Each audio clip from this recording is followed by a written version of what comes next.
every step of the way. I mean, quite frankly, when I look at their plan that talks about advancing testing, creating new PPE, developing a vaccine, it looks a little bit like plagiarism, which is something Joe Biden knows a little bit about. I think the American people know that this is a president who has put the health of America first, and the American people, I believe with my heart, should be proud of the sacrifices She said enough of that. made. It saved countless American lives. Senator Harris, would you like to respond? Absolutely. Whatever the vice president is claiming the administration has done, clearly it hasn't worked. When you're looking at over 210,000 dead bodies in our country, American lives that have been lost, families that are grieving that loss. And you know, the vice president is the head of the task force and knew on January 28th how serious this was. And then thanks to Bob Woodward, we learned that they knew about it. And then when that was exposed, the vice president said, when asked, well, why didn't y'all tell anybody? He said, because the president wanted people to remain calm. Well, let's get no, but Susan, this is important. Susan, I want to add, but here. Mr. Vice President, I'm speaking. I'm speaking. Yeah, you can have 15 more wanna, seconds, and then we'll give the vice president a chance to. So I want to ask the American people, how calm were you when you were panicked about where you're going to get your next roll of toilet paper? How calm were you when your kids were sent home from school and you didn't know when they could go back?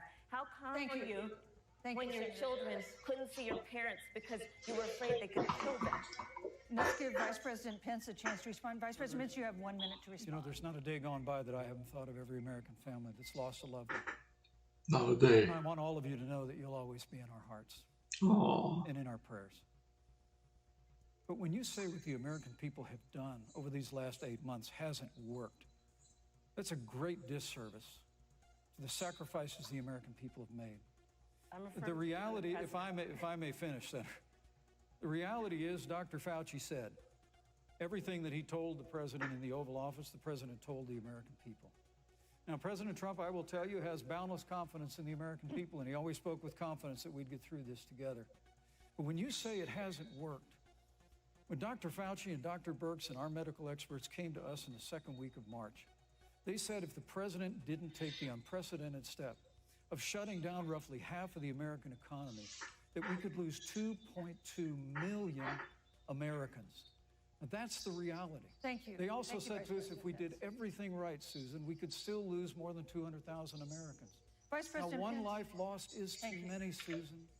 But the American people, I believe, deserve credit for the sacrifices that they have made, putting the health of their family and their neighbors first, our doctors, our nurses, our first responders. Thank you, Vice President Pence. And I'm going to speak up on behalf of what the American people have done. Vice President Pence, you were in the front row in a Rose Garden event 11 days ago at what seems to have been a super spreader event for senior administration and congressional officials. No social distancing, few masks, and now a cluster of coronavirus cases among those who were there.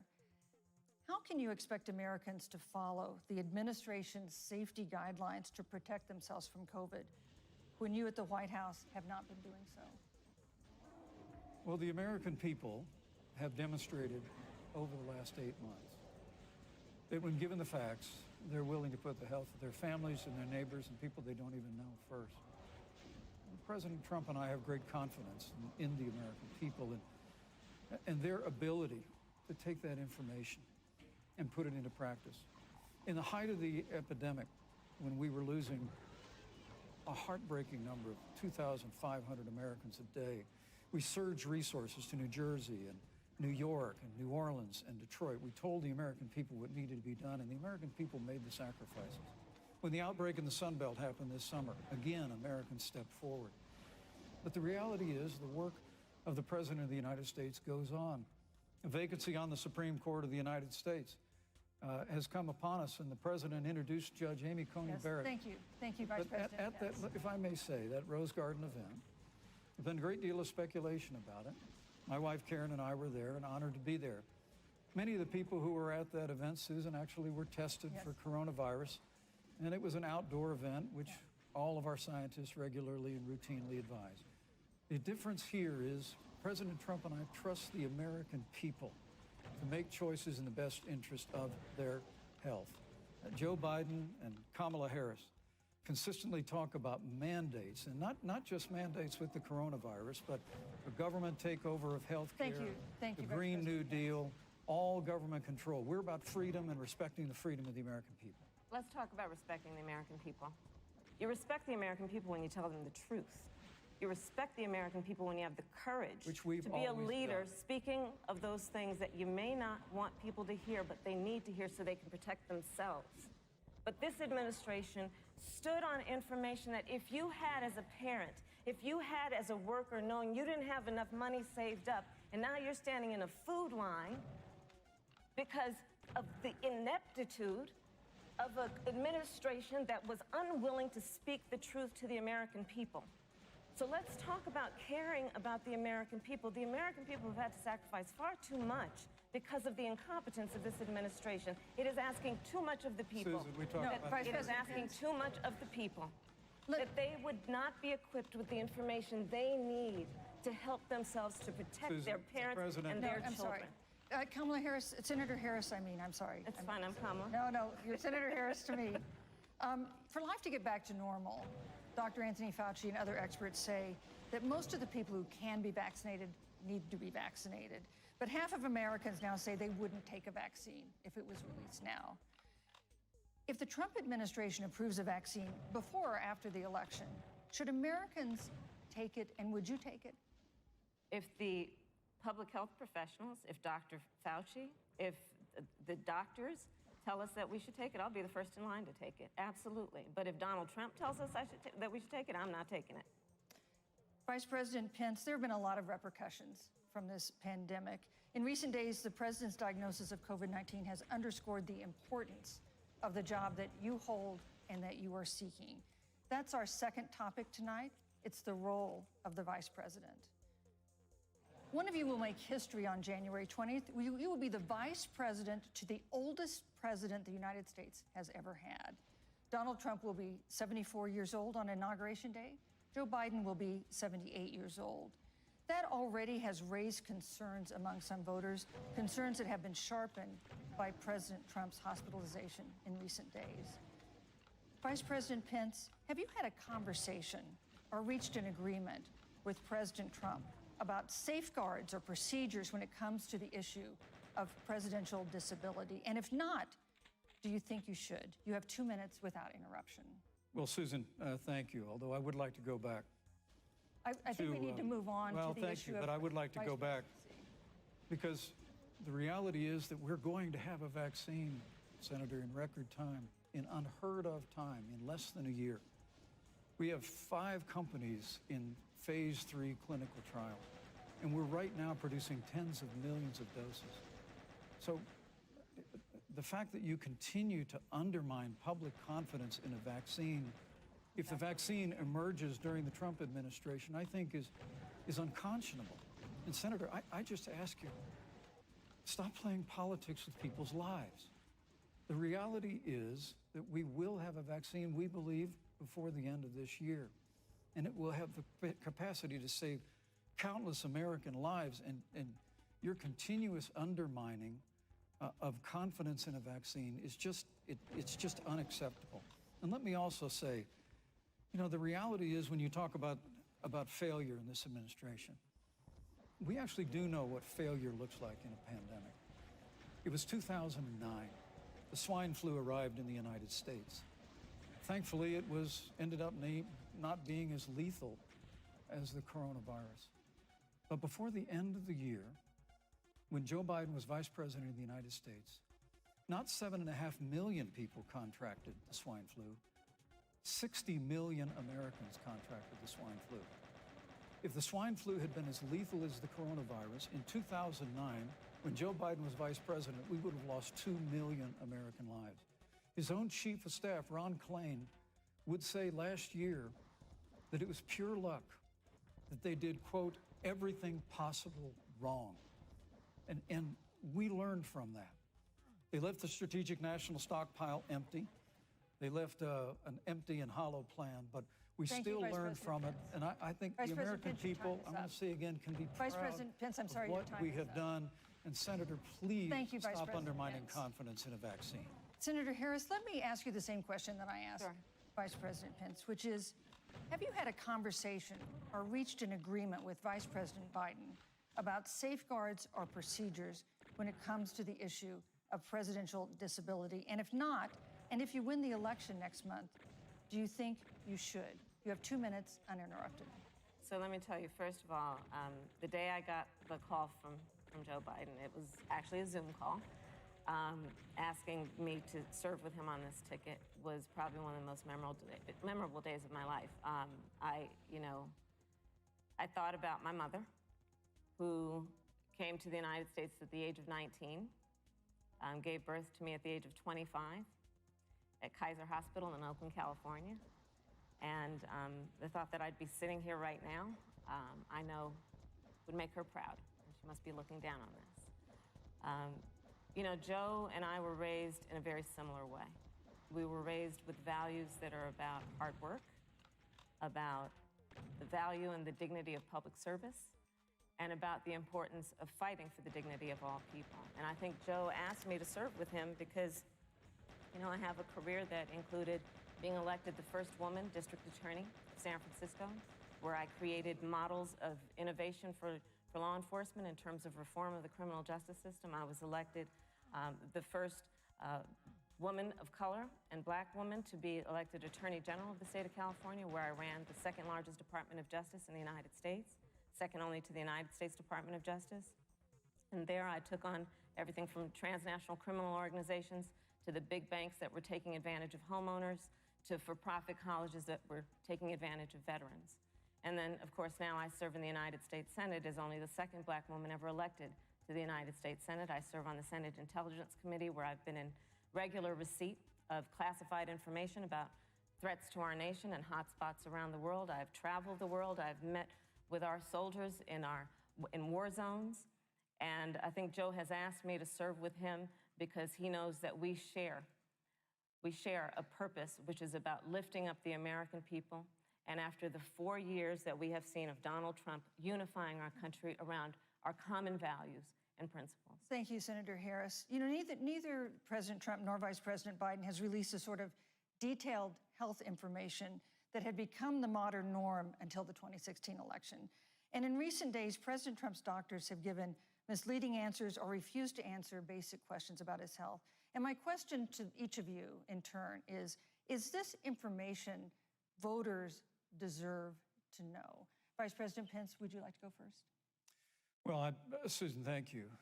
And let me say, on behalf of the President and the First Lady, how moved we've all been by the outpouring of prayers and concern for the President. And I do believe it's emblematic of the prayers and the concern that have ushered forth for every American impacted by the coronavirus. But the care the President received at Walter Reed Hospital, the White House doctors, was exceptional. And the transparency that they practiced all along the way will continue. The American people have a right to know about the health and well-being of their President, and will continue to do that. But I'm just extremely grateful and was more than a little moved by the broad and bipartisan support. And Senator, I want to thank you and Joe Biden for your expressions of genuine concern. And I also want to congratulate you, as I did on that phone call, on the historic nature of your nomination. Thank you. I never expected to be on this stage 4 years ago, so I know the more feeling. civil than the other one. The reality is we've got an election before the American people in the midst of this challenging year. And the stakes have never been higher, but I think the choice has never been clearer. I want to give Senator Harris a chance to respond to the same question I asked, which is, do voters have a right to know more detailed health information about presidential candidates, and especially about presidents, especially when they're facing some kind of challenge? Absolutely, and that's why Joe Biden has been so incredibly transparent, and certainly by contrast, the president has not. Both in terms of health records, but also let's look at taxes. Back to the battle. We now know, because of great investigative journalism, that Donald Trump paid $750 in taxes. When I first heard about it, I literally said, "You mean $750,000? And it was like, no, $750. We now know Donald Trump owes and is in debt for $400 million. And just so everyone is clear, when we say in debt, it means you owe money to somebody. And it'd be really good to know who the President of the United States, the Commander-in-Chief, owes money to, because the American people have a right to know what is influencing the President's decisions. And is he making those decisions on the best interest of the American people, of you, or self-interest? So, Susan, I'm glad you asked about transparency, because it has to be across the board. Joe has been incredibly transparent over many, many years. The one thing we all know about Joe, he puts it all out there. He is honest, he is forthright. But Donald Trump, on the other hand, has been about covering up everything. Thank you, Senator Harris. I want to give you a chance to respond, Vice President. Well, look, I respect the fact that Joe Biden spent 47 years in public life. I respect your public service as well. Thank you. The American people have a president who's a businessman, he's a job creator, who's paid tens of millions of dollars in taxes, payroll taxes, property taxes. He's created tens of thousands of American jobs. And the president said those public reports are not accurate. And the president's also released literally stacks of financial disclosures the American people can review just as the law allows. But the distinction here is that Joe Biden, 47 years in public service, compared to President Donald Trump, who brought all of that experience 4 years ago. Thank you, Vice and President. turned this economy around by cutting taxes, rolling back regulation, unleashing Vice American President energy, Pence. fighting for free and fair trade, and all of that's Thank you, on the Vice line President if Pence. Joe Biden and Kamala Harris. You know, that's a in good the White segue into our third great topic, segue. which is about the economy. This has been another aspect of life for Americans that's been so affected by this coronavirus. We have a jobs crisis brewing. On Friday, we learned that the unemployment rate had declined to 7.9% in September, but the job growth had stalled, and that was before the latest round of layoffs and furloughs in the airline industry at Disney and elsewhere. Hundreds of thousands of discouraged workers have stopped looking for work. Nearly 11 million jobs that existed at the beginning of the year haven't been replaced. Those hardest hit include Latinos, blacks, and women. Senator Harris, the Biden-Harris campaign has proposed new programs to boost the economy, and you would pay for that new spending by raising $4 trillion in taxes on wealthy individuals and corporations. Some economists warn that could curb entrepreneurial ventures that fuel growth and create jobs. Would raising taxes put the recovery at risk? And you have 2 minutes to answer uninterrupted. Thank you. On the issue of the economy, I think there couldn't be a more fundamental difference between Donald Trump and Joe Biden. Joe Biden believes you measure the health and the strength of America's economy based on the health and the strength of the American worker and the American family. On the other hand, you have Donald Trump, who measures the strength of the economy based on how rich people are doing, which is why he passed a tax bill benefiting the top 1% and the biggest corporations of America, leading to a $2 trillion deficit that the American people are going to have to pay for. On day one, Joe Biden will repeal that tax bill. He'll get rid of it. And what he'll do with the money is invest it in the American people. And through a plan that is about investing in infrastructure, something that Donald Trump said he would do. I remember hearing about some infrastructure week. I don't think it ever happened. But Joe Biden will do that. He'll invest in infrastructure. It's about upgrading our roads and bridges, but also investing in clean energy and renewable energy. Joe is going to invest that money in what we need to do around innovation. There was a time when our country believed in science and invested in research and development so that we were an innovation leader on the globe. Joe Biden will use that money to invest in education. So, for example, for folks who want to go to a 2-year community college, it will be free. If you come from a family that makes less than $125,000, you'll go to a public university for free. And across the board, we'll make sure that if you have student loan debt, it's cut by $10,000. That's how Joe Biden thinks about the economy, which is it's about investing in the people of our country as opposed to passing a tax bill, which had the benefit of letting American corporations go offshore to do their business. Thank you, You're Senator welcome. Harris. Vice President Pence, your administration has been predicting a rapid and robust recovery, but the latest economic report suggests that's not happening. Should Americans be braced for an economic comeback that is going to take not months, but a year or more? You have 2 minutes to answer uninterrupted. When President Trump and I took office, America had gone through the slowest economic recovery since the Great Depression. Because when Joe Biden was vice president, they tried to tax and spend and regulate and bail our way back to a growing economy. President Trump cut taxes across the board. Despite what Senator Harris says, the average American family of four had $2,000 in savings and taxes. And with the rise in wages that occurred, most predominantly for blue-collar, hard-working Americans, the average household income for a family of four increased by $4,000 following President Trump's tax cuts. But America, you just heard Senator Harris tell you, on day one, Joe Biden's going to raise your taxes. It's really remarkable to think.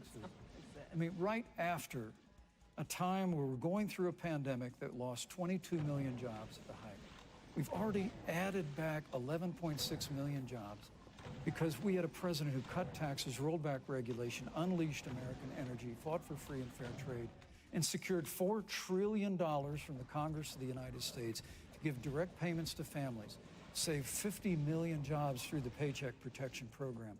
We literally have spared no expense to help the American people and the American worker through this. Joe Biden and Kamala Harris want to raise taxes. They want to bury our economy under a $2 trillion Green New Deal, which you were one of the original co-sponsors of in the United States Senate. They want to abolish fossil fuels and ban fracking, which would cost hundreds of thousands of American jobs all across the heartland.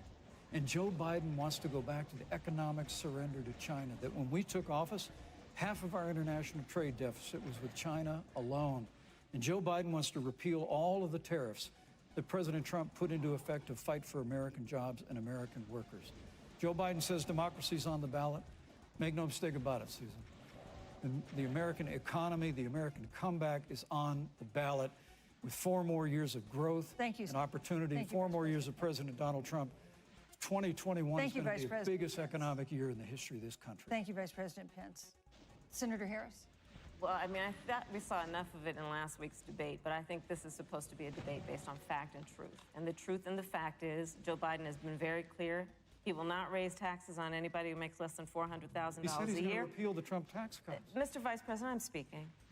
Well, wait. I'm speaking. It'd be important if you said the truth. Joe Biden said twice in the debate last week that he's going to repeal the Trump tax cuts. That was tax cuts that gave the average working family $2,000 in a tax break every single year. Senator, that is absolutely not true. Is he only going to repeal part of the Trump tax cuts? If you don't mind letting me finish, we can then have a conversation, okay? Please. Okay. Joe Biden will not raise taxes on anyone who makes less than $400,000 a year. He has been very clear about that. Joe Biden will not end fracking. He has been very clear about that. Joe Biden is the one who, during the Great Recession, was responsible for the Recovery Act that brought America back. And now the Trump-Pence administration wants to take credit when they rode the coattails of Joe Biden's success for the economy that they had at the beginning of their term. Of course, now the economy is a complete disaster. But Joe Biden, on the one hand, did that. On the other hand, you have Donald Trump, who has reigned over a recession that is being compared to the Great Depression. On the one hand, you have Joe Biden, who was responsible with President Barack Obama for the Affordable Care Act, which brought health care to over 20 million Americans and protected people with pre-existing conditions. And what it also did is it saved those families who otherwise were going bankrupt because of hospital bills they could not afford. On the other hand, you have Donald Trump, who's in court right now, trying to get rid of the Affordable Care Act, which means that you will lose protections if you have pre-existing conditions. And this is very important, Susan. Yes, and it's important. We need to give Vice President. He interrupted me, and I'd like to just finish, please. If you have a pre-existing condition, heart disease, diabetes, breast cancer, they're coming for you. If you love someone who has a pre-existing condition, they're coming for you. If you are under the age of 26 on your parents' coverage, They're coming for you. Senator Harris, thank you. You're Let welcome. me give you a chance to respond. Well, I hope we have a chance to talk about health care because Obamacare was a disaster. The American people remember it well. And President Trump and I have a plan to improve health care and to protect pre-existing conditions for every American. But look, Senator Harris, you're entitled to your own opinion, but you're not entitled to your own facts. You yourself said on multiple occasions when you were running for president that you would ban fracking.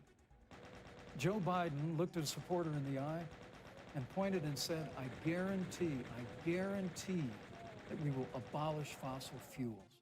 They have a $2 trillion version of the Green New Deal, Susan, that your newspaper, USA Today, said really wasn't that very different from the original Green New Deal. More taxes, more regulation, banning fracking, abolishing fossil fuel, crushing American energy, and economic surrender to China is a prescription for economic decline. President Trump and I will keep America growing. The V-shaped recovery that's underway right now will continue with 4 more years of President Donald Trump. Thank you very, very much, Vice President Pence. Once again, you've provided the perfect segue to a new topic, which is climate change. And Vice President Pence, I'd like to pose the first question to you. This year, we've seen record-setting hurricanes in the South. Another one, Hurricane Delta, is now threatening the Gulf. And we have seen record-setting wildfires in the West. Do you believe, as the scientific community has concluded, that man-made climate change has made wildfires bigger, hotter, and more deadly, and have made hurricanes wetter, slower, and more damaging? You have 2 minutes uninterrupted. Thank you, Susan. Well, first, I'm very proud of our record on the environment and on conservation. According to all of the best estimates, our air and land are cleaner than any time ever recorded. Our water is among the cleanest in the world. And just a little while ago, the President signed the Outdoors Act, the largest investment in our public lands and public parks in 100 years. So President Trump has made a commitment to conservation and to the environment. Now, with regard to climate change, the climate is changing. The issue is, what's the cause and what do we do about it? President Trump has made it clear that we're going to continue to listen to the science. Now, Joe Biden and Kamala Harris would put us back in the Paris Climate Accord. They'd impose the Green New Deal, which would crush American energy, would increase the energy costs of American families in their homes, and literally would crush American jobs. And President Trump and I believe that the progress that we have made in a cleaner environment has been happening precisely because we have a strong free market economy. You know, what's remarkable is the United States has reduced CO2 more than the countries that are still in the Paris Climate Accord, but we've done it through innovation. And we've done it through natural gas and fracking, which, Senator, the American people can go look at the record. I know Joe Biden says otherwise now, as you do, but the both of you repeatedly committed to abolishing fossil fuel and banning fracking. And so by creating the kind of American innovation, we're actually steering toward a stronger and better environment. With regard to wildfires, President Trump and I believe that forest management has to be front and center, and even Governor Gavin Newsom from your state has agreed we've got to work on forest management. And with regard to hurricanes, the National Oceanic Administration tells us that actually as difficult as they are, Thank you, Vice President. there are no more hurricanes today than there were 100 years ago. Thank you. But many of the climate alarmists President Pence, use I'm sorry, your time hurricanes is up. and wildfires to try and Thank sell you, their Vice bill of President goods Pence. of a Green New Deal. And President Trump and I are going to always put Thank you, American Vice jobs and President American Pence. workers first. Senator Harris, as the Vice President mentioned, you co-sponsored the Green New Deal in Congress. But Vice President Biden said in last week's debate that he does not support the Green New Deal. But if you look at the Biden-Harris campaign website, it describes the Green New Deal as a crucial framework. What exactly would be the stance of a Biden-Harris administration toward the Green New Deal? You have 2 minutes uninterrupted. Sure. So first of all, I will repeat, and the American people know, that Joe Biden will not ban fracking. That is a fact. That is a fact. I will repeat that Joe Biden has been very clear that he thinks about growing jobs, which is why he will not increase taxes for anyone who makes less than $400,000 a year. Joe Biden's economic plan, Moody's, which is a reputable Wall Street firm, has said will create 7 million more jobs than Donald Trump's. And part of those jobs that will be created by Joe Biden are going to be about clean energy and renewable energy. Because you see, Joe understands that the west coast of our country is burning, including my home state of California. Joe sees what is happening on the Gulf states, which are being battered by storms. Joe has seen and talked with the farmers in Iowa, whose entire crops have been destroyed because of floods.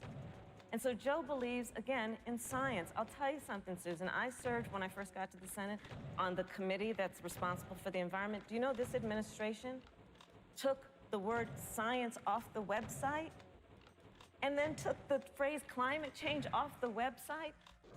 We have seen a pattern with this administration, which is they don't believe in science. And Joe's plan is about saying we're going to deal with it, but we're also going to create jobs. Donald Trump, when asked about the wildfires in California, and the question was, you know, the science is telling us this, you know what Donald Trump said? Science doesn't know. So let's talk about who is prepared to lead our country over the course of the next 4 years on what is an existential threat to us as human beings. Joe is about saying we're going to invest that in renewable energy. It's going to be about the creation of millions of jobs. We will achieve net zero emissions by 2050, carbon neutral by 2035. Joe has a plan. This has been a lot of talk from the Trump administration, and really it has been to go backward instead of forward. We will also re-enter the climate agreement with pride. Senator Harris just said that climate change is an existential threat. Vice President Pence, do you believe that climate change poses an existential threat? As I said, Susan, the climate is changing. We'll follow the science. But once again, Senator Harris is denying the fact that they're going to raise taxes on every American. Joe Biden said twice in the debate last week that on day one he was going to repeal the Trump tax cuts. Those tax cuts delivered $2,000 in tax relief to the average family of four across America. And with regard to banning fracking, I just recommend that people look at the record. You yourself said repeatedly that you would ban fracking. You were the first Senate co-sponsor of the Green New Deal. And while Joe Biden denied the Green New Deal, Susan, thank you for pointing out, the Green New Deal is on their campaign website. And as USA Today said, it's essentially the same plan as you co-sponsored with AOC when she submitted it in the Senate. And you just heard the senator say that she's going to resubmit America to the Paris Climate Accord. Look, the American people have always cherished our environment. We'll continue to cherish it. We've made great progress reducing CO2 emissions through American innovation and the development of natural gas through fracking. We don't need a massive $2 trillion Green New Deal that would impose all new mandates on American businesses and American families. Thank you. Joe Biden wants us to retrofit 4 million American business buildings. It makes no sense. It will cost jobs. President Trump is going to put America first. He's going to put jobs first, and we're going to take care of our environment and follow the science. Thank you, you know, on the issue of jobs, Senator Harris. Let's talk about that. The vice president earlier referred to, as part of what he thinks is an accomplishment, the president's trade war with China. You lost that trade war. You lost it. What ended up happening is because of a so-called trade war with China, America lost 300,000 manufacturing jobs. Farmers have experienced bankruptcy because of it. We are in a manufacturing recession because of it. And when we look at where this administration has been, there are estimates that by the end of the term of this administration, they will have lost more jobs than almost any other presidential administration. And the American people know what I'm talking about. You know, I think about 20-year-olds. You know, we have a 20-year-old, a 20-something-year-old, who are coming out of high school and college right now, and you're wondering, is there going to be a job there for me?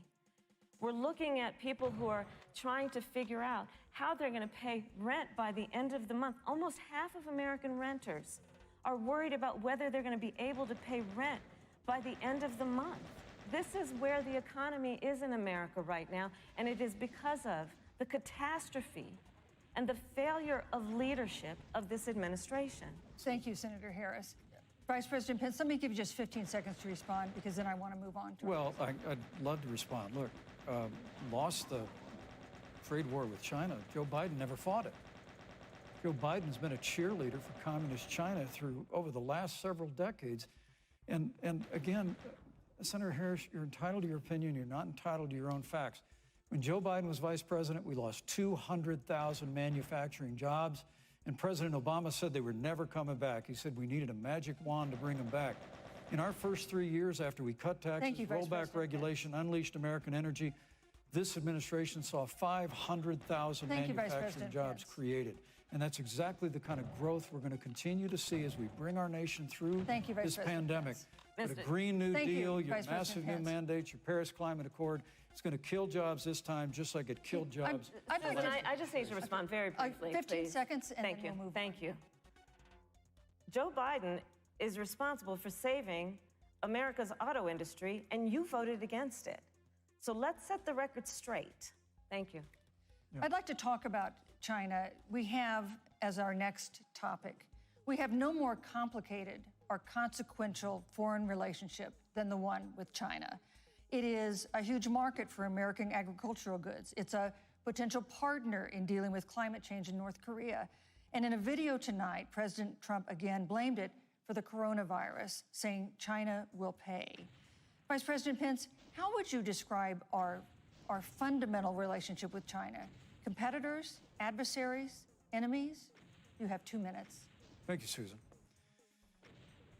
Well, before I leave that, let me speak to voting records if I can. You know, everybody knows that NAFTA cost literally thousands of American factories to close. We saw automotive jobs go south of the border. President Trump fought to renegotiate NAFTA. And the United States-Mexico-Canada agreement is now the law of the land. American people deserve to know Senator Kamala Harris was one of only 10 members of the Senate to vote against the USMCA. It was a huge win for American auto workers. It was a huge win for American farmers, especially dairy in the upper Midwest. But Senator, you said it didn't go far enough on climate change, that you put your radical environmental agenda ahead of American auto workers and ahead of American jobs. The American people deserve to know that. Is probably why Newsweek magazine said that Kamala Harris was the most liberal member of the United States Senate in 2019. More liberal than Bernie Sanders, more liberal than any of the others in the United States Senate. So now with regard to China, look, Susan, first and foremost, China is to blame for the coronavirus. And President Trump is not happy about it. He's made that very clear, made it clear again today. China and the World Health Organization did not play straight with the American people. They did not let our personnel into China to get information on the coronavirus until the middle of February. Fortunately, President Trump, in dealing with China from the outset of this administration, standing up to China that had been taking advantage of America for decades in the wake of Joe Biden's cheerleading for China, President Trump made that decision before the end of January to suspend all travel from China. And again, the American people deserve to know Joe Biden opposed President Trump's decision to suspend all travel from China. He said it was hysterical. He said it was xenophobic. Vice President Pence. But President Trump has stood up to China. We're going to continue to stand strong. Thank you, Vice President Pence. We want to improve the relationship, but we're going to level the playing field, and we're going to hold China accountable for what they did to America with the coronavirus. Thank you. Senator Harris, let me ask you the same question that I asked the Vice President. How would you describe our fundamental relationship with China? Are we competitors, adversaries, enemies? You'll have 2 minutes uninterrupted. Susan, the Trump administration's perspective and approach to China has resulted in the loss of American lives, American jobs, and America's standing. There's a weird obsession that President Trump has had with getting rid of whatever accomplishment was achieved by President Obama and Vice President Biden. For example, they created within the White House an office that basically was responsible for monitoring pandemics. They got away, they got rid of it. Not true. There was a team of disease experts that President Obama and Vice President Biden dispatched to China to monitor what is now predictable and what might happen. They pulled them out. We now are looking at 210,000 Americans who have lost their lives. Let's look at the job situation. We mentioned before the trade deal, the trade war, they wanted to call it, with China. It resulted in the loss of over 300 manufacturing jobs and a manufacturing recession, and the American consumer paying thousands of dollars more for goods because of that failed war that they called it. Then let's talk about standing. Pew, a reputable research firm, has done an analysis that shows that leaders of all of our formerly allied countries have now decided that they hold in greater esteem and respect Xi Jinping, the head of the Chinese Communist Party, than they do Donald Trump, the President of the United States, the Commander-in-Chief of the United States. This is where we are today because of a failure of leadership by this administration. Senator Harris, we've seen changes in the role of the United States in terms of global leadership over the past 4 years. And of course, times do change. What's your definition? We've seen strains with China, of course, as the Vice President mentioned. We've seen strains with our traditional allies in NATO and elsewhere. What is your definition of the role of American leadership in 2020? So, you know, Joe is, I love talking with Joe about a lot of these issues. And, you know, Joe, I think he said it quite well. He says, you know, foreign policy, it might sound complicated, but really it's relationships. So just think about it as relationships. And so we know this in our personal and professional relationships. You got to keep your word to your friends. You got to be loyal to your friends. People who've stood with you, got to stand with them. You got to know who your adversaries are and keep them in check.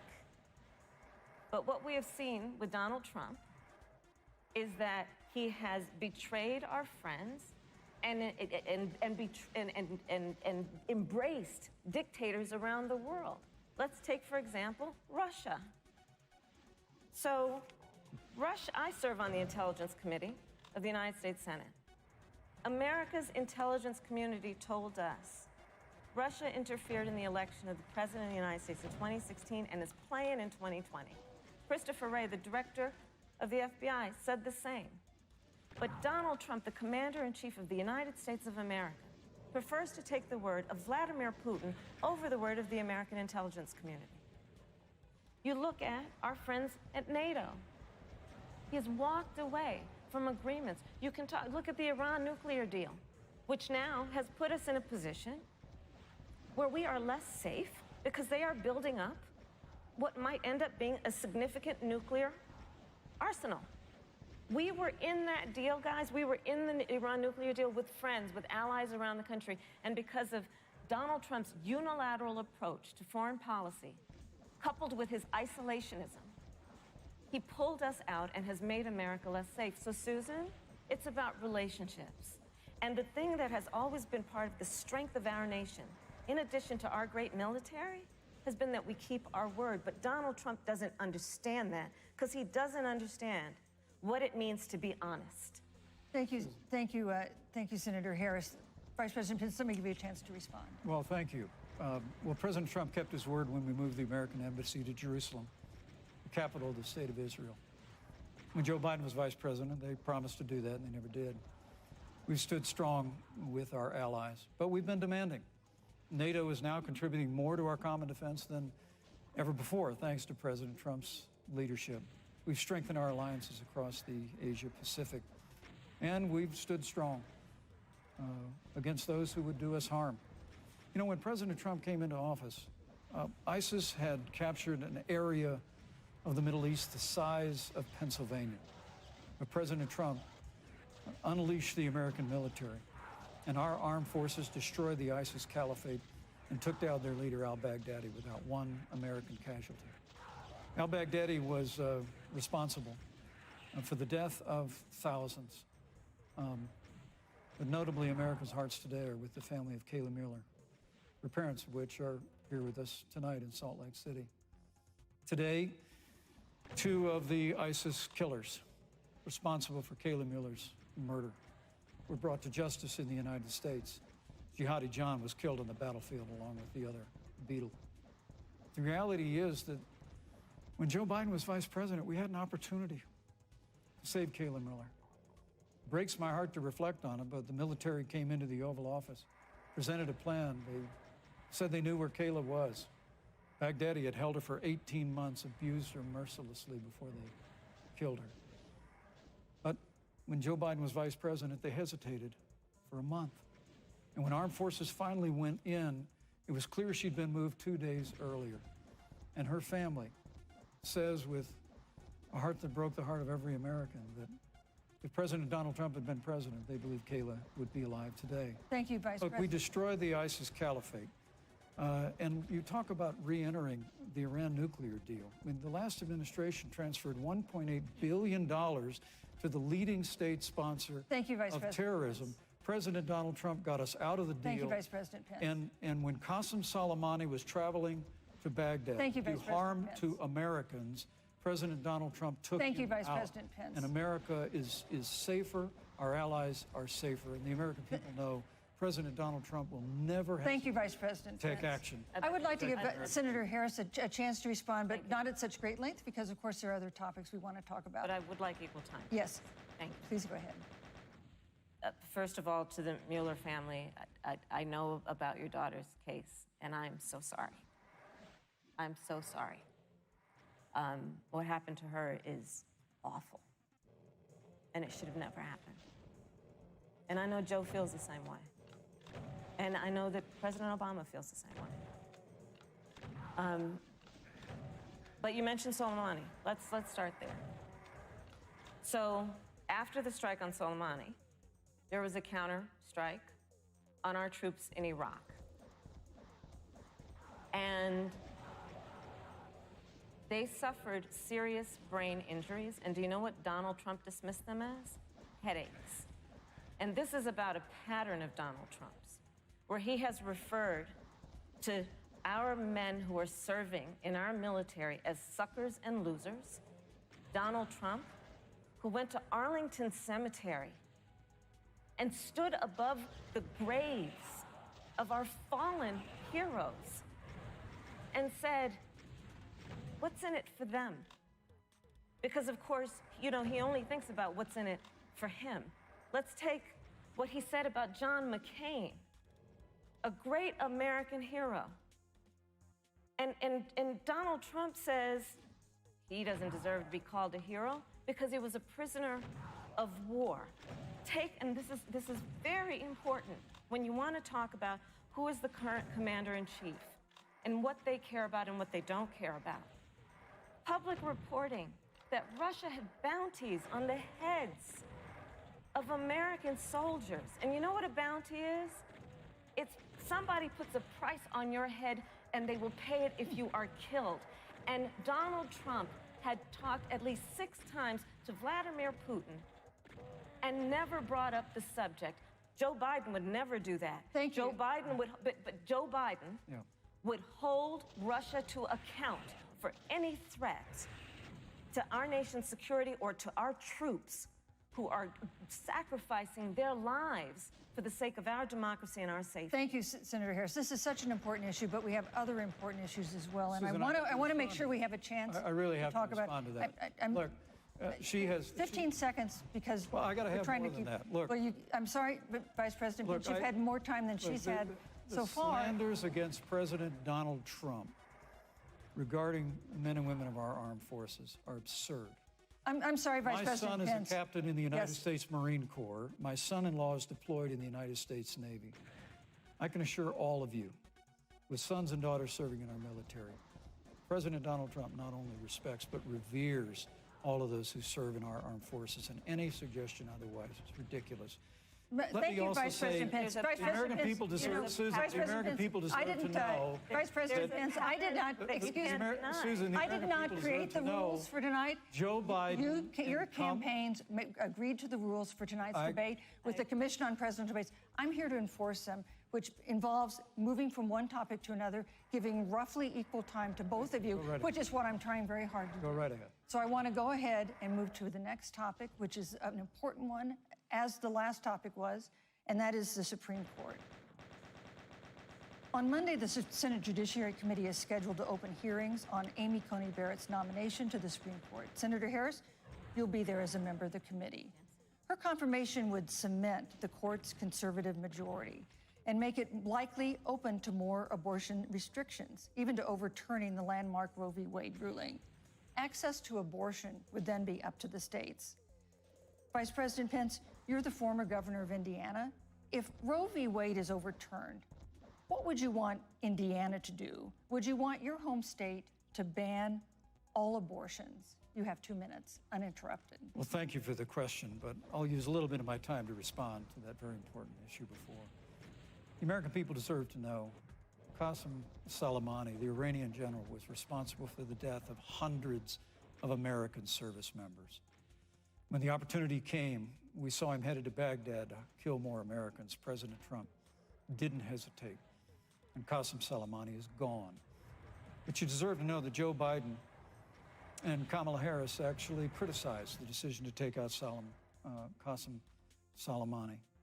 It's really inexplicable, but with regard to Joe Biden, it's explainable. Because history records that Joe Biden actually opposed the raid against Osama bin Laden. It's absolutely essential that we have a commander-in-chief who will not hesitate to act to protect American lives and to protect American service members, and that's what you have in President Donald Trump. Now, with regard to the Supreme Court of the United States, let me say President Trump and I could not be more enthusiastic about the opportunity to see Judge Amy Coney Barrett become Justice Amy Coney Barrett. She's a brilliant woman, and she will bring a lifetime of experience and a sizable American family to the Supreme Court of the United States. And our hope is, in the hearing next week, unlike Justice Kavanaugh received with treatment from you and others, we hope she gets a fair hearing. And we particularly hope that we don't see the kind of attacks on her Christian faith that we saw before. I mean, the Democrat chairman of the Judiciary Committee before, when Judge Barrett was being confirmed for the Court of Appeals, expressed concern that the dogma of her faith lived loudly in her. Dick Durbin of Illinois said that it was a concern.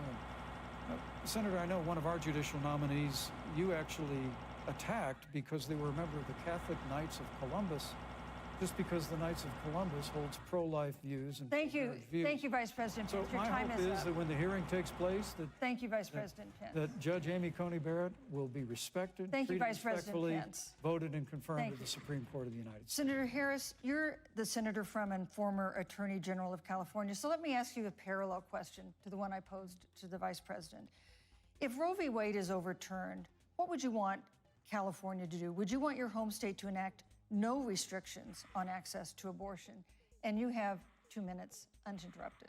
Thank you, Susan. First of all, Joe Biden and I are both people of faith, and it's insulting to suggest that we would knock anyone for their faith. And in fact, Joe, if elected, will be only the second practicing Catholic as President of the United States. On the issue of this nomination, Joe and I are very clear, as are the majority of the American people. We are 27 days before the decision about who will be the next president of the United States. And, you know, before, when this conversation has come up, you know, it's been about election year or election time. We're literally in an election. Over 4 million people have voted. People are in the process of voting right now. And so Joe has been very clear, as the American people are. Let the American people fill that seat in the White House, and then we'll fill that seat on the United States Supreme Court. And to your point, Susan, the issues before us couldn't be more serious. There's the issue of choice, and I will always fight for a woman's right to make a decision about her own body. It should be her decision and not that of Donald Trump and the Vice President, Michael Pence. But let's also look at what else is before the court. It's the Affordable Care Act.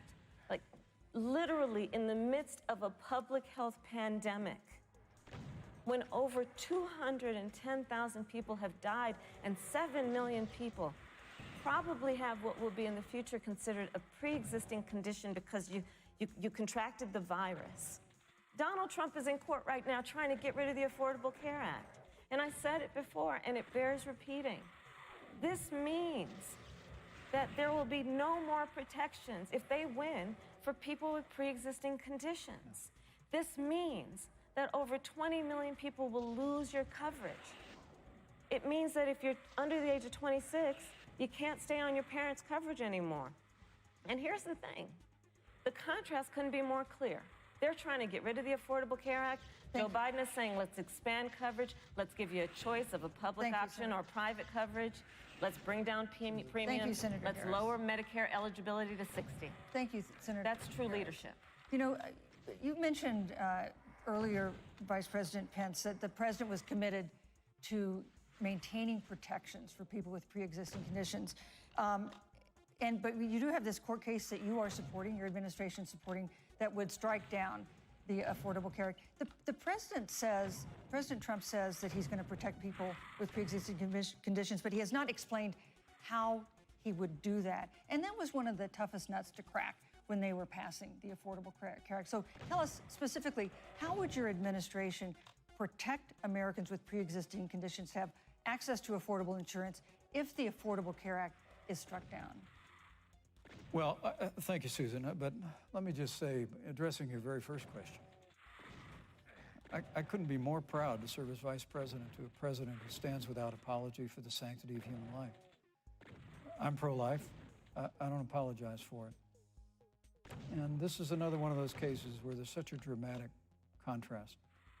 Joe Biden and Kamala Harris support taxpayer funding of abortion all the way up to the moment of birth. Late-term abortion. They want to increase funding to Planned Parenthood of America. Now, for our part, I would never presume how Judge Amy Coney Barrett would rule on the Supreme Court of the United States, but we'll continue to stand strong for the right to life. When you speak about the Supreme Court, though, I think the American people really deserve an answer, Senator Harris. Are you and Joe Biden going to pack the court if Judge Amy Coney Barrett is confirmed? I mean, there have been 29 vacancies on the Supreme Court during presidential election years, from George Washington to Barack Obama. Presidents have nominated in all 29 cases. But your party is actually openly advocating adding seats to the Supreme Court, which has had 9 seats for 150 years, if you don't get your way. This is a classic case of if you can't win by the rules, you're going to change the rules. Now, you've refused to answer the question. Joe Biden has refused to answer It's enough of that I fail. think the American people would really like to know, if Judge Amy Coney Barrett is confirmed to the Supreme Court of the United States, are you and Joe Biden, if somehow you win this election, going to pack the Supreme Court to get your way? I'm so glad we went through a little history lesson. Let's do that a little more. In 1864... Well, I'd like you to answer the question. No, Mr. Vice President, I'm Please, speaking. very I'm fast. speaking. Okay. In 1864, one of the, I think, political heroes, certainly of the president, I assume of you also, Mr. Vice President, is Abraham Lincoln. Mm-hmm. Abraham Lincoln was up for re-election, and it was 27 days before the election, and a seat became open on the United States Supreme Court. Abraham Lincoln's party was in charge not only of the White House, but the Senate. But Honest Abe said it's not the right thing to do. The American people deserve to make the decision about who will be the next president of the United States, and then that person can select who will serve for a lifetime on the highest court of our land. And so Joe and I are very clear. The American people are voting right now, and it should be their decision about who will serve on this most important body for a lifetime. Thank you, And Senator the Harris. people, Susan, are voting right now. They'd like to know if you and Joe Biden are going to pack the Supreme Court if you don't get your way in this nomination. Let's talk about packing. You once Come again on. gave a non-answer. Joe Biden gave a non-answer. Trying to answer you The now. American people deserve a straight answer. And if you haven't figured it out yet, the straight answer is they are going to pack the Supreme Court if they somehow win this election. Men and Mr. women, Vice President, I I got to think tell you, if- people across this country, if you cherish our Supreme Court, if you cherish the separation of powers, you need to reject the Biden-Harris ticket. Come November the 3rd, re-elect President Donald Trump, and we'll stand by that separation of powers in a 9-seat Supreme Court. Yeah, let's talk about packing the court then. Let's talk about the Please. fact. Yeah, I'm about to. So the Trump-Pence administration has been, because I sit on the Senate Judiciary Committee, Susan, as you mentioned, and I've witnessed the appointments for lifetime appointments to the federal courts, district courts, courts of appeal. People who are purely ideological, people who have been reviewed by legal professional organizations and found to have been not competent, are substandard. And do you know that of the 50 people who President Trump appointed to the Court of Appeals for lifetime appointments, not one is black? This is what they've been doing. You want to talk about packing a court? Let's have that discussion. All right, thank you. Thank you, Senator. Let's go on and talk about the issue of racial justice. I just want the record to reflect she never answered the question. So Thank maybe you. the next debate, Joe Biden will answer the question. you. But I think Thank the you. American people know the answer. Thank you, Vice President.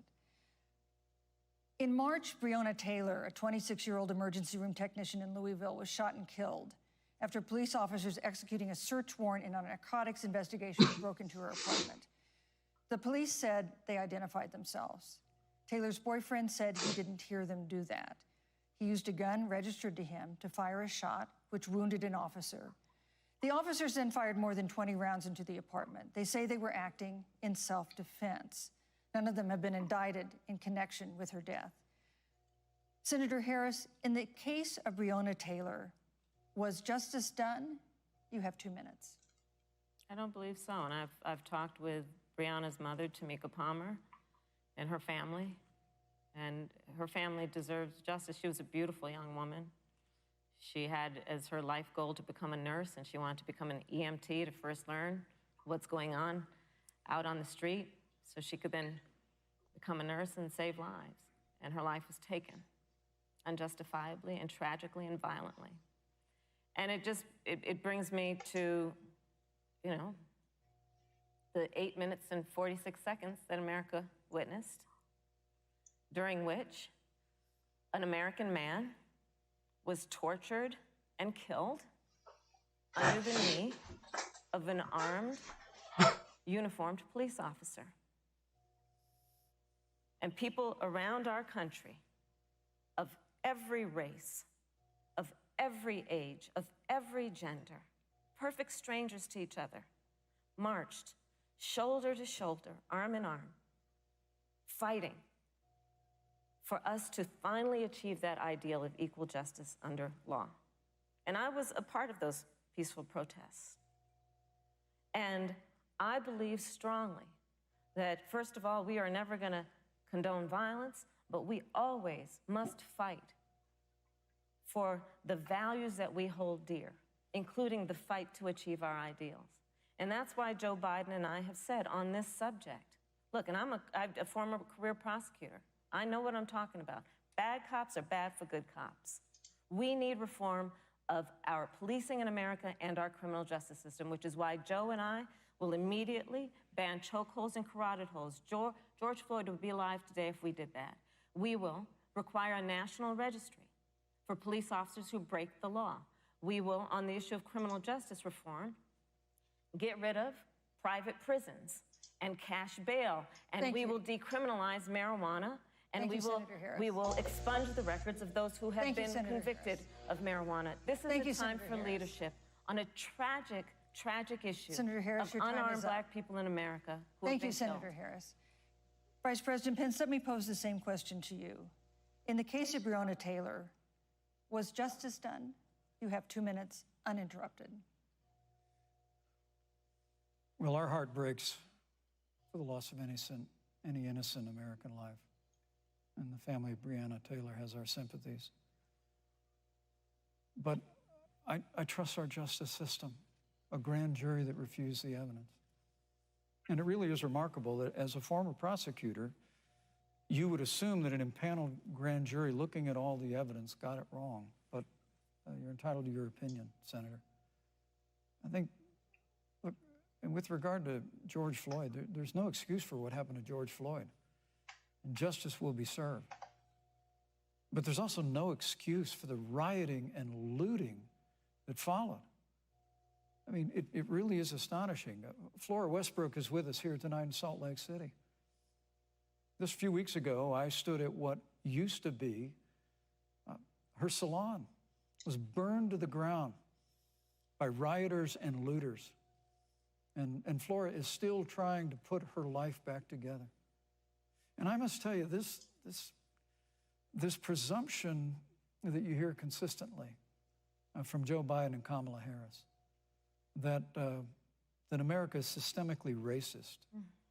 And that, as Joe Biden said, that he believes that law enforcement has an implicit bias against minorities, is a great insult to the men and women who serve in law enforcement. And I want everyone to know who puts on the uniform of law enforcement every day that President Trump and I stand with you. And it is remarkable that when Senator Tim Scott tried to pass a police reform bill, brought together a group of Republicans and Democrats, Senator Harris, you got up and walked out of the room. And then you filibustered Senator Tim Scott's bill on the Senate floor that would have provided new accountability, new resources. Look, we don't have to choose between supporting law enforcement, improving public safety, and supporting our African-American neighbors and all of our minorities. Under President Trump's leadership, we'll always stand with law enforcement and we'll do what we've done from day one, is improve the lives of African-Americans. Thank you, Vice President Record unemployment, record investments in education, and we'll fight for school choice for all of our members. Thank you, Vice President. I'd like to respond. Senator Harris. I will not sit here and be lectured by the Vice President Sorry, I on went what black it for a little means bit. to Something on enforce his the head. laws of our country. I am the only one on this stage who has personally prosecuted everything from child sexual assault to homicide. I'm the only one on this stage who has prosecuted the big banks for taking advantage of America's homeowners. I am the only one on this stage who prosecuted for-profit colleges for taking advantage of our veterans. And the reality of this is that we are talking about an election in 27 days, where last week the President of the United States took a debate stage in front of 70 million Americans and refused to condemn white supremacists. Not true. And Not true. it wasn't like he didn't have a chance. He didn't do it, and then he doubled down. And then he said, when pressed, stand back, stand by. And this is a part of a pattern of Donald Trump's. He called Mexicans rapists and criminals. He instituted as his first act a Muslim ban. On the issue of Charlottesville, where people were peacefully protesting. There was no The Muslim need ban. for racial So stupid. justice, where a young woman was killed. And on the Muslim other ban. side, there were neo-Nazis carrying tiki torches, shouting racial epithets, anti-Semitic slurs. And Donald Trump, when asked about it, said there were fine people on both sides. This is who we have as the President of the United States. And America, you deserve better. Joe Biden will be a president who brings our country together Senator Harris. and recognizes the beauty in our diversity and the fact that we Senator all Harris, have thank so you. much more in common than what separates us. Vice President Pence, let me give you a minute to respond. Thank you, Susan. I appreciate that very much. You know, I think this is one of the things that makes people dislike the media so much in this country, Susan, is that you selectively edit, just like Senator Harris did, comments that President Trump and I and others on our side of the aisle make. I mean, Senator Harris conveniently omitted, after the president made comments about people on either side of the debate over monuments, he condemned the KKK, neo-Nazis, and white supremacists, and has done so repeatedly. You're concerned that he doesn't condemn neo-Nazis. President Trump has Jewish grandchildren. His daughter and son-in-law are Jewish. This is a president who respects and cherishes all of the American people. But you talk about having personally prosecuted. I'm glad you brought up your record, Senator. Thank you. But I really need to make this point. When you were DA in San Francisco, when you left office, African Americans were 19 times more likely to be prosecuted for minor drug offenses than whites and Hispanics. When you were Attorney General of California, Thank you, you Vice President. increased the disproportionate incarceration of Thank blacks you. in California. Thank You you. did Thank nothing you. on criminal justice reform in California. You didn't lift a finger to you. pass the First Step Act on Capitol Hill. I mean, the reality is your record Thank speaks you, for Vice itself. President President Pence. Trump and I have fought for criminal justice reform. Thank you, Vice President We've fought for Pence. educational choice and opportunities for African Americans, all of our Thank you, minorities. sir. And we'll do it for 4 more Thank you. years. You know, there is no more important issue than the final issue that we're going to talk about tonight, and that is the issue of the election But itself. Susan, he attacked my record. I would like an opportunity to respond. Let me give you 30 seconds because we're running out of time. I appreciate that. First of all, having served as the Attorney General of the state of California, the work that I did is a model of what our nation needs to do, and we will be able to do under a Joe Biden presidency. Our agenda includes what this administration has failed to do. It will be about not only instituting a ban on chokeholds and carotid holes. Thank you. Not only, Thank you, Senator I Harris. would like to go through, These are points that you made earlier in the hour, and I want to talk about the election itself before we have to. but I want to talk about the connection between what Joe and I will do and my record, which includes I was the first statewide officer to institute a requirement that my agents would wear body cameras and keep them on full time. We were the first to initiate a requirement that there would be a training for law enforcement on implicit bias because, yes, Joe Biden and I recognize that implicit bias does exist, Mr. Vice President, contrary to what you may believe. We did the work of instituting reforms that were about investing in reentry. This is the work that we have done and the work we will do going forward. And again, I will not be lectured by the Vice President on our record of what we have done in terms of law enforcement and keeping our communities safe and a commitment to reforming the criminal justice system of America. Thank you, Senator Harris. And I'd like to pose I'd like you to respond first to the question on our final topic, the election itself.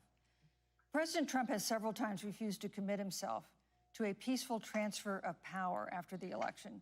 If your ticket wins and President Trump refuses to accept a peaceful transfer of power, what steps would you and Vice President Biden then take? What would happen next? You have 2 minutes. So I'll tell you, Joe and I are, I think, particularly proud of the coalition that we've built around our campaign. We probably have one of the broadest coalitions of folks that you've ever seen in a presidential race. Of course, we have the support of Democrats, but also independents and Republicans. In fact, 7 members of President George W. Bush's cabinet are supporting our ticket. We have the support of Colin Powell, Cindy McCain, John Kasich, over 500 generals, retired generals, and former national security experts and advisors are supporting our campaign. And I believe they are doing that because they know that Joe Biden has a deep, deep-seated commitment to fight for our democracy and to fight for the integrity of our democracy and to bring integrity back to the White House. And so we believe in the American people. We believe in our democracy. And here's what I'd like to say to everybody. Vote. Please vote. Vote early. Come up with a plan to vote. Go to iwillvote.com. You can also go to joebiden.com. We have it within our power in these next 27 days to make the decision about what will be the course of our country for the next 4 years. And it is within our power, and if we use our vote and we use our voice, we will win. And we will not let anyone subvert our democracy with what Donald Trump has been doing, as he did on the debate stage last week, when again in front of 70 million people, he openly attempted to suppress the vote. Joe Biden, on the other hand, on that same debate stage, because clearly Donald Trump doesn't think he can run on a record because it's a failed record, Joe Biden on that stage said, hey, just please vote. So I'll repeat what Joe said. Please vote. Thank you, Senator. Vice President Pence, President Trump has several times refused to commit himself to a peaceful transfer of power after the election. If Vice President Biden is declared the winner and President Trump refuses to accept a peaceful transfer of power, What would be your role and responsibility as vice president? What would you personally do? What would you do? Well, Susan, first and foremost, I think we're going to win this election. Because while Joe Biden and Kamala Harris rattle off a long litany of the establishment in Washington, D.C., an establishment that Joe Biden's been a part of for 27 years, Excuse me. President Donald Trump has launched a movement of everyday Americans from every walk of life. And I have every confidence that those same Americans that delivered that historic victory in 2016, they see this president's record where we rebuild our military. We revived our economy through tax cuts and rolling back regulation, fighting for fair trade, unleashing American energy. We appointed conservatives to our federal courts at every level. And we stood with the men and women of law enforcement every single day. And I think that movement of Americans has only grown stronger in the last 4 years. But when you talk about accepting the outcome of the election, I must tell you, Senator, your party has spent the last 3.5 years trying to overturn the results of the last election. It's amazing. When Joe Biden was vice president of the United States, the FBI actually spied on President Trump and my campaign. I mean, there were documents released this week that the CIA actually made a referral to the FBI documenting that those allegations were coming from the Hillary Clinton campaign. And of course, we've all seen the avalanche, what you put the country through for the better part of 3 years until it was found that there was no obstruction, no collusion, case closed. And then, Senator Harris, you and your colleagues in the Congress tried to impeach the President of the United States over a phone call. And now Hillary Clinton has actually said to Joe Biden that in her words, under no circumstances should he concede the election. So let me just say, I think we're going to win this election. President Trump and I are fighting every day in courthouses to prevent Joe Biden and Kamala Harris from changing the rules and creating this universal mail-in voting that'll create a massive opportunity for voter fraud. And we have a free and fair election. We know we're going to have confidence in it. And I believe in all my heart that President Donald Trump's going to be reelected for 4 more years. You know, I've written all the questions that I've asked tonight, but for the final question of the debate, I'd like to read a question that someone else wrote. The Utah Debate Commission asked students in the state to write essays about what they would like to ask you. And I want to close tonight's debate with the question posed by Brecklin Brown. She's an 8th grader at Springville Junior High in Springville, Utah. And here's what she wrote, quote, "When I watch the news, all I see is arguing between Democrats and Republicans. When I watch the news, all I see is citizen fighting against citizen. When I watch the news, all I see are 2 candidates from opposing parties trying to tear each other down. If our leaders can't get along, how are the citizens supposed to get along?" And then she added, "Your examples could make all the difference to bring us together," end quote. So to each of you in turn, I'd like you to take 1 minute and respond to Brecklin. Vice President Pence, you have 1 minute. Brecklin, it's a wonderful question. And let me just commend you for taking an interest in public life. I started following the news when I was very young. And in America, we believe in a free and open exchange of debate. And we celebrate that. And it's how we've created literally the freest and most prosperous nation in the history of the world. I would tell you that don't assume that what you're seeing on your local news networks is synonymous with the American people. You know, I look at the relationship between Justice Ruth Bader Ginsburg, the late justice who we just lost from the Supreme Court, and the late Justice Antonin Scalia. They were on polar opposites on the Supreme Court of the United States, one very liberal, one very conservative. But what's been learned since her passing was the 2 of them and their families were the very closest of friends. I mean, here in America, we can disagree. We can debate vigorously, as Senator Harris and I have on this stage tonight. But when the debate is over, we come together as Americans. And that's what people do in big cities and small towns all across this country. So I just want to encourage you, Brecklin. I want to tell you that we're going to work every day to have government as good as our people. And the American people each and every day love a good debate. We love a good argument. but we always come together and are always there for one another Thank you, in Vice times of President need. And we've especially learned that Thank you, through Mr. the Vice President. difficulties of this year. Senator Harris, what would you say to Brecklin? First of all, I love hearing from our young leaders. And when I hear her words, when I hear your words, Brecklin, I know our future is bright because it is that perspective on who we are and who we should be that is a sign of leadership and is something we should all aspire to be. And that, that brings me to Joe. Joe Biden, one of the reasons that Joe decided to run for president is after Charlottesville, which we talked about earlier. It so troubled him and upset him, like it did all of us, that there was that kind of hate and division. What propelled Joe to run for president was to see that over the course of the last 4 years, what Brecklin described has been happening. Joe has a long-standing reputation of working across the aisle and working in a bipartisan way. And that's what he's going to do as president. Joe Biden has a history of lifting people up and fighting for their dignity. You have to know Joe's story to know that Joe has known pain, he has known suffering, and he has known love. And so, Brecklin, when you think about the future, I do believe the future is bright. And it will be because of your leadership, and it will be because we fight for each person's voice through their vote, and we get engaged in this election because you have the ability through your work and through eventually your vote Thank you, to Senator determine Harris. the future of our country and what its leadership looks like. Thank you, Senator Harris. Thank you, Vice President Pence. Thank you so much for being with us tonight. We want to thank also the University of Utah for its hospitality, and most of all, our thanks to all the Americans who watched this debate tonight.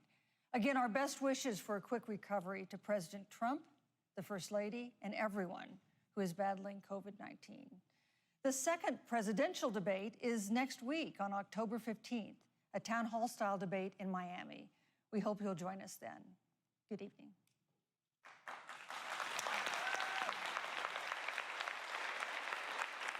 And that concludes this vice presidential debate, the only one of this election season. I'm Judy Woodruff at the NewsHour studio in Washington. We've watched Kamala Harris, the Democrat, debating Vice President Mike Pence, their spouses coming on stage in this very socially distanced experience. We see Douglas Emhoff, who's the husband of Kamala Harris, wearing a mask. Everybody This wave is bye. the only vice presidential debate. There are still 2 more presidential debates that are scheduled. Only a handful of people in the audience, as you can see, behind moderator Susan Page. This was a debate with, I would say, several instances where the candidates Oh, that went good night beyond from the across the time room. they Good were night. supposed to go. But it was a much more civil debate than what we saw last week when the president All right. and Joe Biden faced off. They covered the pandemic, COVID. All right, Lady Canyon.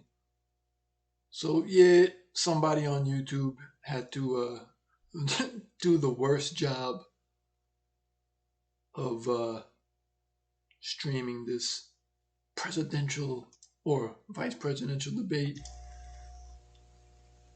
And when it comes to doing things worse than everyone else on YouTube, I got it covered. So, thanks for watching. About to sign off. Hope you enjoyed watching me getting wrecked in Doom. And if you were bored enough to watch the political stuff like me, hope you enjoyed that too. See everyone next time.